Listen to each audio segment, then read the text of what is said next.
안녕하세요, 자또TV입니다. 오늘은 카본 휠 단면을 좀 잘랐어요. 그리고 카본 튜블러와 카본 클린처 차이를 제가 상세하게 설명을 해드리겠습니다. 그리고 영상 중간에 이벤트 있으니까 영상 끝까지 봐주세요. 감사합니다.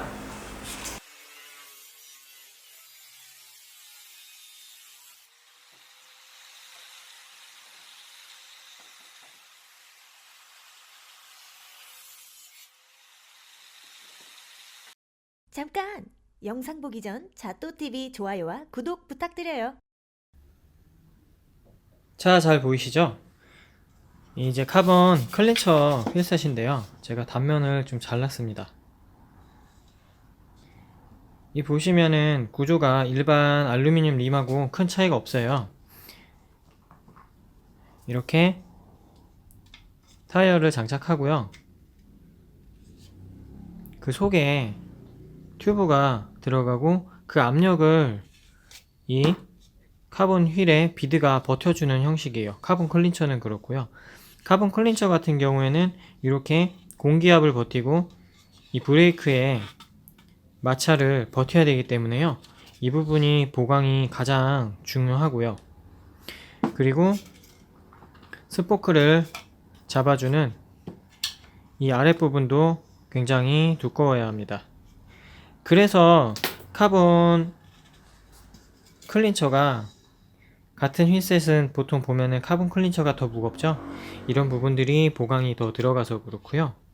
그리고 카본 튜블러 같은 거는 아시겠지만 이렇게 타이어 안에 튜브가 들어가 있어요. 그래서 이 부분에 본딩을 하고 그리고 휠에 붙이기만 하면 돼요. 그렇기 때문에 이 비드가 있을 필요가 없잖아요. 카본 튜블러는 그냥 브레이크만 보강이 잘 돼 있으면 돼요.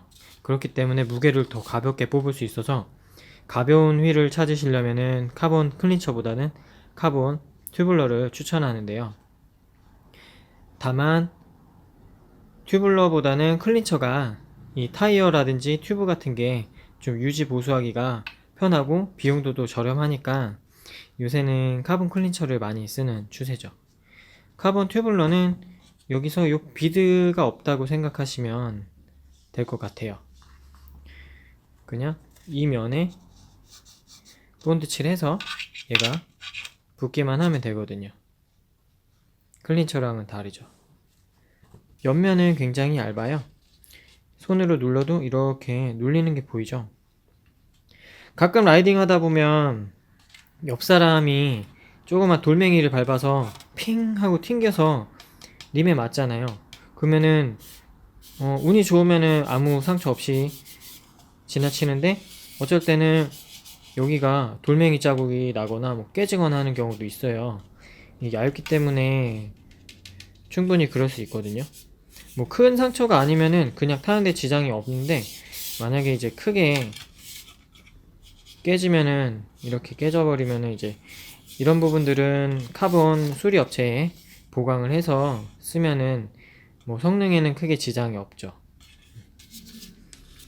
그리고 브레이크 같은 경우에는 옆면하고 틀리게 좀 더 보강이 들어가 있어요. 이런 식으로 보면은 좀 약간 색깔이 틀리죠. 실제로 이 부분이 코팅이 더 돼 있기 때문에요. 브레이크를 잡을 때 열을 또 더 잘 버티기도 합니다. 열 변형이 나는 거는 그 열을 배출이 잘 안 되고 그래서 그렇기 때문에요. 알루미늄 림하고 기술적인 부분에서는 큰 차이는 없다고 생각하시면 돼요. 소재의 차이 때문에 훨씬 가볍게 만들 수 있고 이렇게 50mm 뭐 이렇게 림이 높으면 당연히 알루미늄보다는 카본을 쓰시는 게 가벼우니까. 그리고 시중에는 또 그 정도는 알루미늄으로 만들지도 않고 있다고 해도 이 비드는 알루미늄 그리고 요 껍데기만 카본을 씌워서 모양은 그럴싸한데 굉장히 무겁게 휠을 만들죠. 일단은 뭐 오늘은 여기까지 영상을 설명할게요. 이제 이벤트 있으니까 잘 참여해 주시기 바랍니다. 짜잔! 버리기 아까워서 옷걸이를 몇 개 만들었습니다. 필요하신 분 있으시면 제 댓글창에 이메일 주소 남겨주시면 구독자분 중에 추첨해서 제가 택배로 보내드리겠습니다. 영상 끝까지 봐주셔서 감사합니다. 좋아요와 구독 부탁드리겠습니다. 감사합니다.